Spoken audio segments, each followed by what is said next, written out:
અંશા અવતાર દાન મહારાજની પાવન ભૂમિમાં મહાદેવપરા ખાતે બાપા સીતારામની મઢુલી પાસે વગર જોઈના ભિક્ષુક સમાન પક્ષીઓના કાયમી સદાવ્રત માટે અદ્યતન ચબૂતરો તથા પક્ષી ઘર તથા અબોલ પશુઓ માટે કાયમી શીતળ જળની વ્યવસ્થા માટે આવેડાનું દાતાશ્રીઓના સંપૂર્ણ સહકારથી નિર્માણ કાર્ય પૂર્ણ થતા આજે મકર સંક્રાંતિના પાવન પર્વ ચબૂતરો પક્ષી ઘર તથા અવેડાનો મંગલ પ્રારંભ ચંદુભાઈ ખૂટના વરદ હસ્તે થશે તેમજ આ નિર્દોષ અને અબોલ પશુ પક્ષીઓની માટે અન્ન પાણીની કાયમી અદ્યતન વ્યવસ્થાના મંગલ પ્રારંભના પાવન પરમાર્થના કાર્યમાં આપણી પ્રાચીન સંસ્કૃતિ મુજબ ખીહર પટોળું વાંચી ચબૂતરો તેમજ અવેડો ખુલ્લો મૂકવામાં આવ્યો।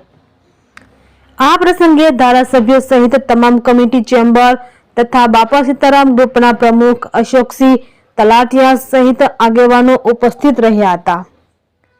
દરેક ધર્મ પ્રેમીઓ પણ ઉપસ્થિત રહ્યા હતા। આ તકે ચબૂતરા વ્યવસ્થાપક કમિટી મહાદેવપરા છલાલા દ્વારા આભાર વ્યક્ત કરવામાં આવ્યો હતો। બિપિનભાઈ રાઠોડ, છલાલા।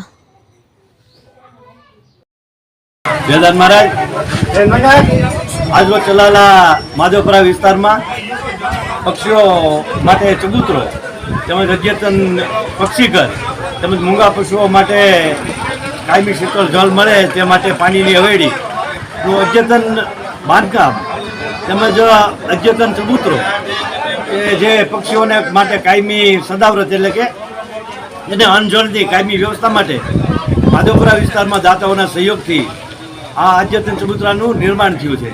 ત્યારે આજરોજ ઉત્તરાયણના પાવન પર્વ નિમિત્તે અમારા જ વિસ્તારના મુખબધિર ચંદુભાઈ ખૂટના વરદ હસ્તે આજે તેનું લોકાર્પણ કર્યું છે અને આપણી પૌરાણિક સંસ્કૃતિ મુજબ આજે ખીહર પટોળ વાંચી અને આ પાવન કાર્યનું ઉદ્ઘાટન કર્યું છે। ત્યારે માધવપુરામાં સૌને આજ હર્ષની લાગણી છે।